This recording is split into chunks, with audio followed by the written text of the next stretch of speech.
Hello everyone, আসসালামু আলাইকুম। Bengali রান্নায় সবাইকে স্বাগতম।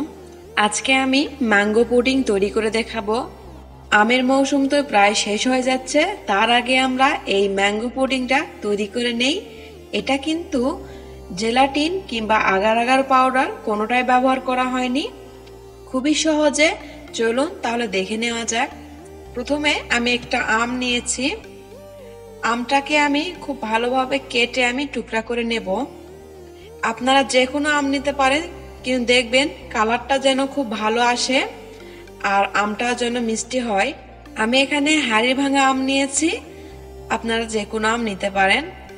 এবার আমি আমটাকে কেটে ব্লেন্ডারে দিয়ে দিব।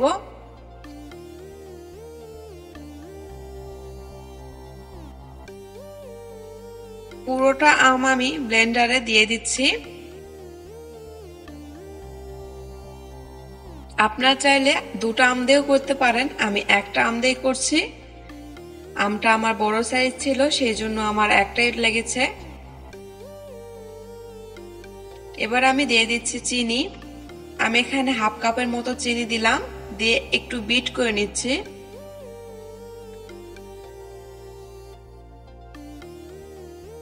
আমি এখানে দিয়ে দিচ্ছি লিকুইড মিল্ক 1 কাপ। দুধটা দিয়ে খুব ভালোভাবে বিট করে নিতে হবে, যেন আমের কোনো রকম আস্ত দলা না থাকে। এই দুধ আমার জাল করা ছিল, সেটাই আমি ঠান্ডা করে দিয়েছি।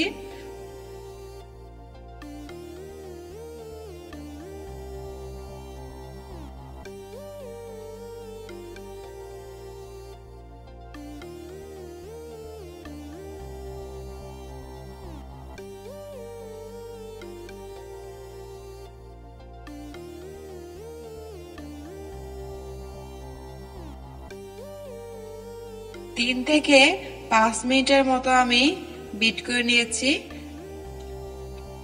আমি এবার ব্লেন্ডার থেকে নামিয়ে নিয়েছি। যে ডিশে আমি রান্না করব সেটাতে আমি নামায় নিয়েছি।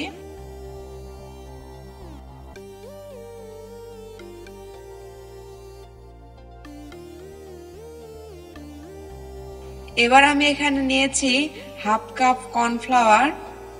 এই ম্যাঙ্গো পুডিং এ অবশ্যই কর্নফ্লাওয়ারটা নিতে হবে, কারণ আমরা আগার আগার কিংবা জেলাটিন কিছুই দিচ্ছি না। আর সামান্য একটু পানি দিয়ে কর্নফ্লাওয়ারটাকে একটু মিক্স করে নিচ্ছি।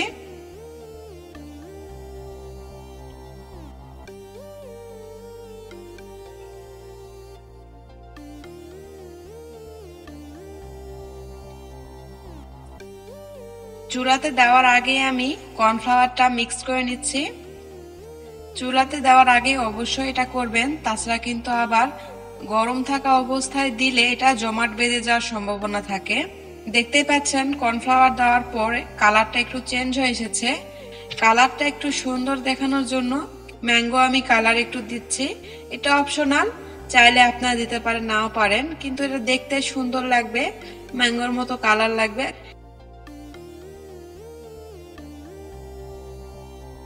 এবার আমি কালারটা মিক্স করে চুলাতে উঠায় দিচ্ছি। এখন এটাকে নেড়ে চেড়ে ঘন করে নিলেই আমাদের পুডিংটা রেডি হয়ে আসবে। অবশ্যই খেয়াল রাখবেন চুলা জালটা যেন লো মিডিয়ামে থাকে।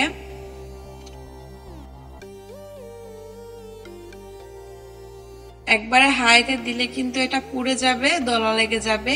আস্তে আস্তে সময় নিয়ে এটা জাল করে নেবেন। আর দেখবেন আস্তে আস্তে এটা কিন্তু ঘন হয়ে আসবে, কারণ এখানে কর্নফ্লাওয়ার দেওয়া আছে।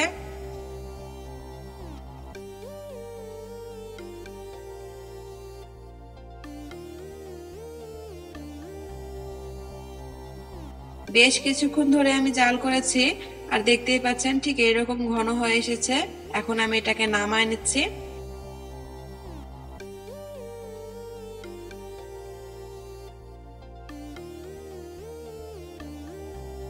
এখানে আমি সিলিকনের মোল্ড নিয়েছি।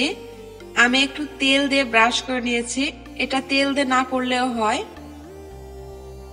এবার আমরা এখানে পুডিং সেট করব। গরম থাকা অবস্থায় আমি দিয়ে দিচ্ছি।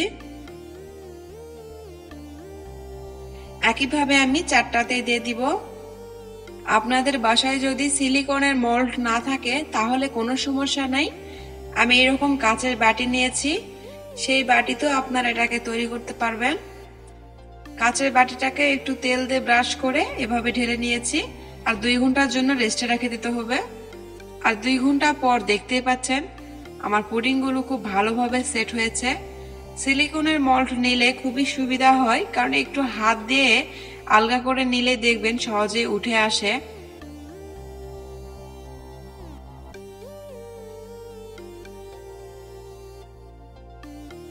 যে সিলিকনের মল্ডের শেপ সেটা খুব সুন্দরভাবে এসেছে, একটা ফ্লাওয়ার শেপ। আর এই পাশেটা দেখতেই পাচ্ছেন, এটা কিন্তু কাঁচের বাড়িতে রেখেছিলাম, সেটাও কিন্তু খুবই সহজে উঠে এসেছে। আর একটা আমি পুডিং খুলে নিচ্ছি। একই রকম ভাবে আমি সবগুলো খুলে নিয়েছি। দেখতে যেরকম আকর্ষণীয়, খেতেও কিন্তু অনেক মজা। ম্যাঙ্গো সিজন শেষ হয়ে যাওয়ার আগে অবশ্যই এই রেসিপিটা তৈরি করে দেখবেন। আশা করি বাড়ির ছোট বড় সকলেই খুবই পছন্দ করবে। রেসিপি ভালো লাগলে অবশ্যই আমার চ্যানেল সাবস্ক্রাইব করতে ভুলবেন না। খুদা হাফেজ।